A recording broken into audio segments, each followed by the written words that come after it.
What is going on, everyone? It is me, the Lone Fault Wanderer, here with a Skyrim Special Edition video. Mind the washing machine in the background, washing some clothes. I've got to travel this week.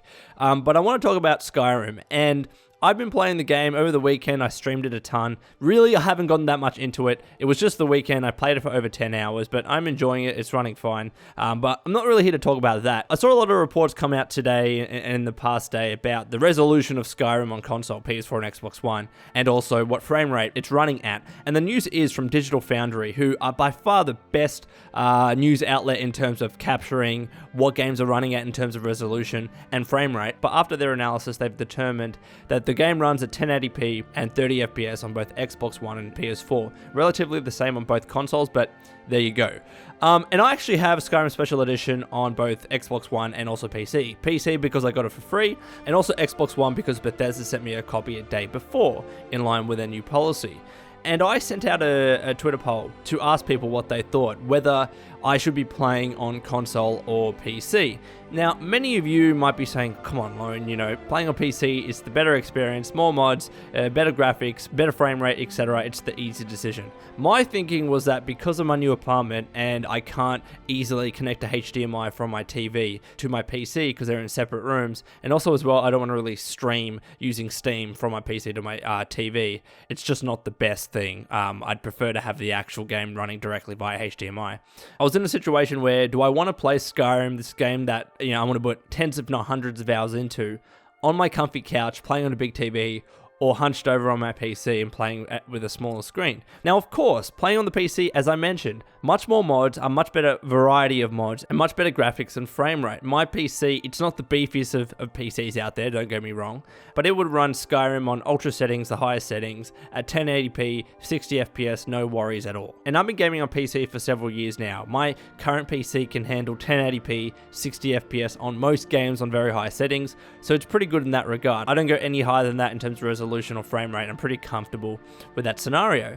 But even then, even looking at that resolution and frame rate on PC versus console, of course the PC version is better. And I'm definitely not going to say and be one of those people that, 30 FPS is a cinematic experience, it's better than 60 FPS in some occasions.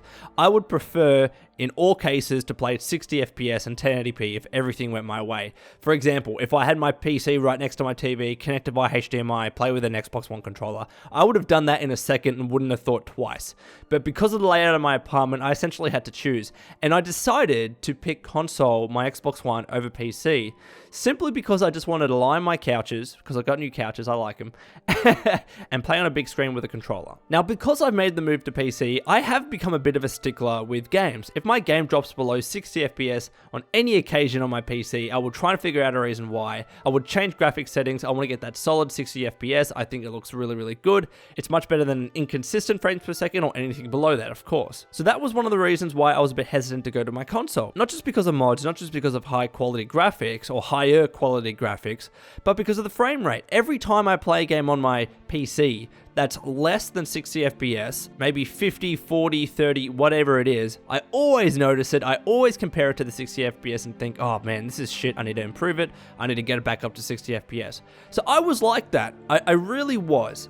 But after playing Skyrim Special Edition for a little over 10 hours now on my Xbox One, honestly, it's not that bad. It's really not. I know that people on PC, and again, I'm guilty of this in the past, do the whole PC Master Race rhetoric and say, I got the best graphics, the best frame rate, there's no better experience. And yeah, I would agree, of course, objectively, having 1080p 60 FPS in my case versus 1080p and 30 FPS, probably at somewhat lower graphical settings, I'm not too sure of the differences, but let's say it's ultra to high, for example. It is a better experience. It's a more stable experience. And then add mods onto that, etc. PC Edition is objectively better. I agree.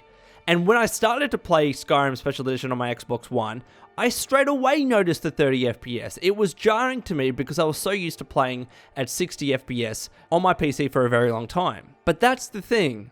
I got used to it. After I started playing Skyrim Special Edition at 1080p, 30 FPS on my Xbox One, I started to notice the 30 FPS less and less and less. Eventually, I just forgot that I was playing this game at 30 FPS because Skyrim Special Edition does run really solidly on Xbox One. I haven't had any graphical issues, any bugs for that matter, and it's never dropped below 30 FPS, and if it has, it's maybe 1 to 2 frames and I haven't really noticed it. Although bear in mind, I haven't been to any big battle scenes, but I've been to big cities and I've traveled a little bit. I haven't had any of those big frame drops. It's stayed consistently at 30 FPS. And really, it's not that bad. And this is coming from someone, again, playing on PC for 2 years and consistently enjoying 60 FPS games.